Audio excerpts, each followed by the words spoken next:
直接啲嘅目的就係希望透過演講係帶到一啲嘅引薦啊、生意嘅轉介啊、成交等等嘅。咁但係希望今日藉住都有好多嘉賓嚟到我哋現場嘅時候咧，都想俾大家去感受一下業務演講嘅另一面。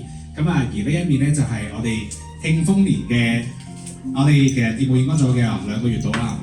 係。做咗2個月到咧，我想講，我哋截至目前為止咧，真係講生意嘅演講者咧，真係好似即係5隻手指都已經數得埋。我發現大家嚟到呢度之後咧，大家係好願意去分享自己嘅故事啦。咁啊，除咗啱啱 Benny 啦，都有一個即係好好嘅一個警醒啦，俾大家。咁啊，今日 Melon 啊帶咗啲興趣俾大家，又或者好似上次龍哥咁樣一個十分之有激情嘅分享。咁其實種種咧，即係大家翻到屋企嘅時候，再慢慢細味，你會發現咧，就真係生意可以好多種面向嘅。好啦，